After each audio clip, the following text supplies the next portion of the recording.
Hi guys, welcome back to the channel.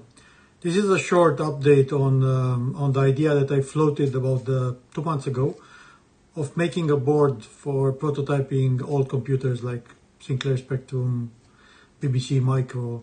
So there are a bunch of videos on my channel about this, how I created the Sinclair Spectrum, how I added the processor memory and how you can generate memory with AI and all that. So it's part of a longer series. So I floated the idea in an episode, and I got feedback. Some people, they were commenting and say, "Yeah, you should make this board," and I wasn't convinced I should make this board. So anyway, I made a PCB. I designed a bare PCB, which I'm going to show you in a second. And I gave the gearbox to a factory in the People's Republic of China. I'm getting boards back next week, and probably I'll make a few to see what is working, what is not working. Okay, so from here on I'll show you what's on the board.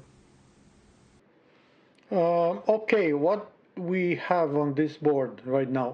So the board takes DC voltage of 12 volts nominal. Now it can be anything between 8 and 20.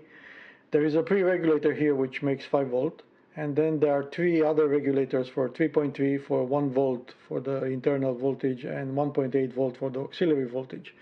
One bank, which is the bank which is connecting to those P mods, it's actually, you can set the voltage 2.5 volt or 3.3 volt. Now why do I add this? Because I routed the signals here as differential pairs as well, so you can use them as differential pairs like LVDS 2.5 volt, or you can use them as single-ended 3.3 volt, depending how you put the jumper here. Now I didn't add the 3D model here, but anyway, interfaces.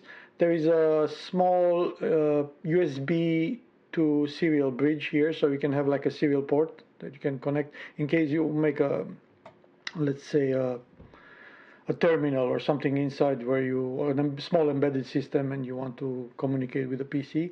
Now there are 4 USB low speed here where you can connect keypads or game pads. Now I have 2 separate videos. I'm going to link them in the description on how you can connect this kind of things. Then other interfaces, video interfaces, VGA on this side, right, which is made with a DAC with resistors, and HDMI, which in fairness is not HDMI, it's DVI, but with an HDMI connector. So it's DVI over HDMI. It doesn't have audio, so it's just video.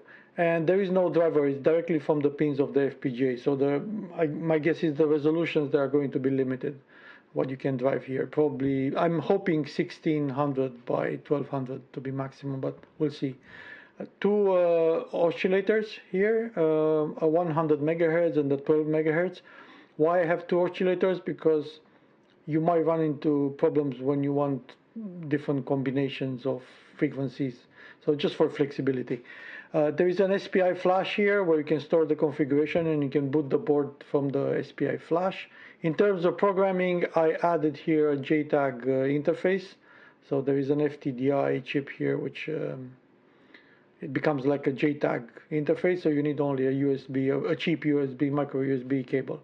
The tools that are going to recognize, the Xilinx AMD tools that are going to recognize this board.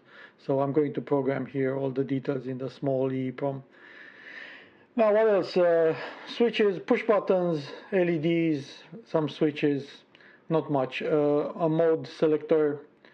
Yeah, I think that's it. It's not much on the board. I hope this clarifies everything. I decided to turn this into a project after some people, they give me feedback. They say, yeah, maybe it's a good idea to make a board. We'll see how it goes. My hopes are very low, but we'll see. I'm sure there will be things which they work, some others which they don't, but we'll fix them as we discover them. I hope you enjoyed the update, and have fun.